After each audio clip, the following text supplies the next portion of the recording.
Finally, Alex Gonzaga ipinakita na ang kanyang baby bump. Matapos ang halos 6 na taon ng pagsasama at 3 miscarriages, finally ay natupad na rin ang matagal ng dasal ni na Alex Gonzaga at Mikey Morada. Sa isang emosyonal na video, unang ipinasilip ni Alex ang kanyang baby bump at ang himalang matagal nilang hinintay. Marami ang naantig sa kanilang inspiring journey bilang soon-to-be parents.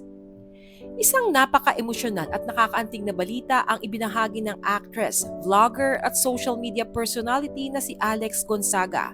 Matapos niyang ipakita sa publiko sa kauna-unahang pagkakataon ang kanyang baby bump. Sa pamamagitan ng isang heartfelt video post kasama ang kanyang mister na si Mikey Morada, ibinahagi ni Alex ang masayang balita na sa wakas ay dininig na rin umano ng Panginoon ang kanilang matagal ng panalangin na magkaroon ng anak.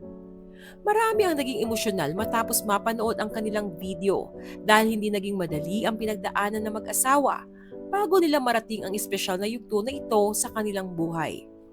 Ayon mismo kay Alex, halos 6 na taon na silang kasal ni Mikey at sa loob ng panahong iyon ay 3 beses silang nakaranas ng matinding heartbreak dahil sa miscarriages.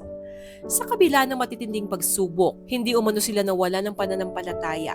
Patuloy silang kumapit sa Diyos at naniwala na darating din ang tamang panahon para matupad ang kanilang pangarap na maging magulang.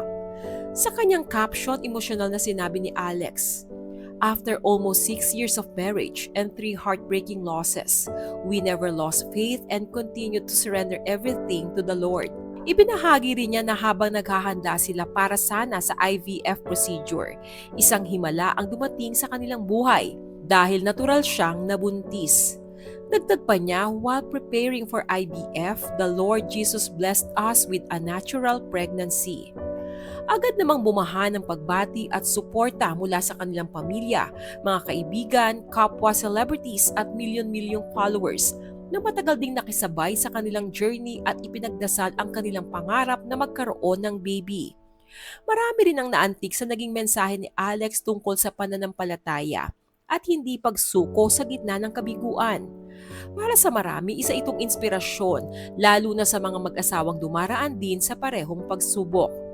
Muli, congratulations kina Alex Gonzaga at Mikey Morada. Naway maging ligtas at healthy ang kanilang baby at maging maayos ang buong journey nila bilang soon-to-be parents. Kahit tayong dalawa lang. Ashita, no? Ano, atin dalawa lang. Naiyak ako kung sasabihin yan. Sabi niya kahit kami dalawa lang daw, kahit wala. Kaya kami.